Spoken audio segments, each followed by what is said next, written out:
সাইয়েদনা মুসা আলাইহিস সালাম আল্লাহরে বললেন, আল্লাহ মাইয়াকুনু জালিসি ইয়াউমাল কিয়ামা, কিয়ামতের দিন বিচারের শেষে বনি ইসরাইলের আমি বড় পয়গম্বর মুসা যখন জান্নাতে যাব, কে আমার সাথে জান্নাতি হবে? আল্লাহ বললেন, সাহিবুকা ফিল জান্নাতি জাজ্জার, তোমার সাথে জান্নাতে ঢুকবে বনি ইসরাইলের একজন কসাই। কে? কসাই। সুবহানাল্লাহ কইবেন না?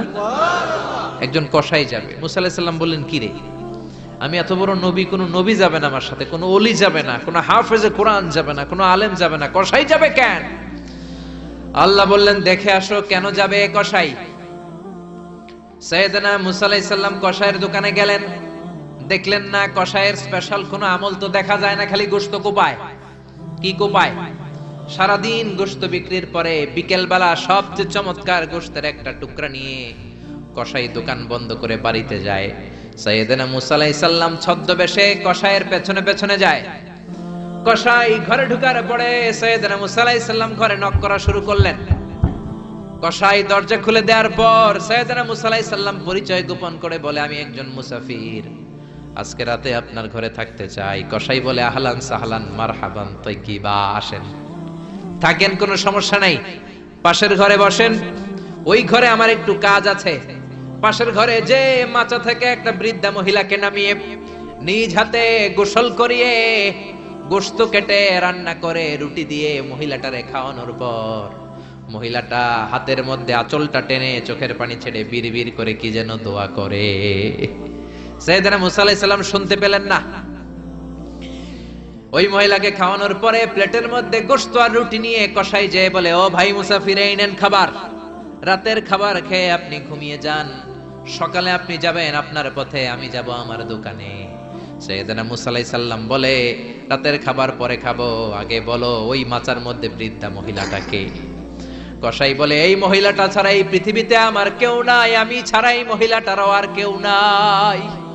এই মহিলাটা ওই মহিলা যে আমারে 10 মাস পেটে ধরেছে। আল্লাহু আকবার।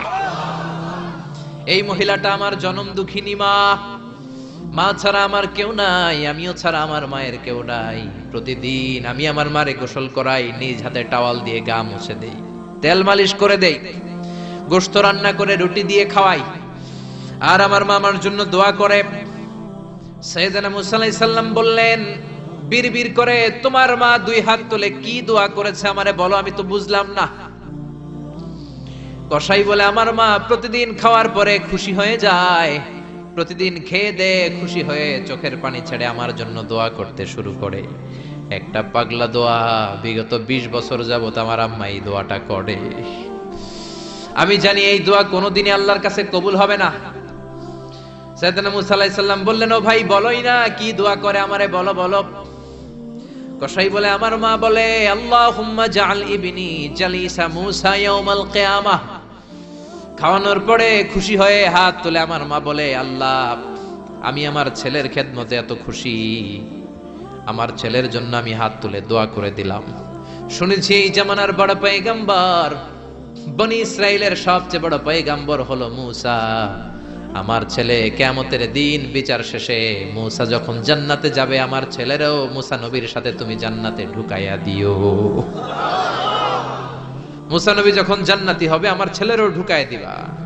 দোয়া করতে দেরি, কবুল হতে। মুসা আলাইহিস সালাম বললেন, ঘটনা তো এইখানে, কানেকশনটা তো এই জায়গায়। এই কসাই তো এমনি এমনি আমার সাথী হবে না, এটা মায়ের দোয়ার বরকত। চিল্লা এখন ঠিক কিনা? এই জন্য প্রিয় ভাইয়েরা,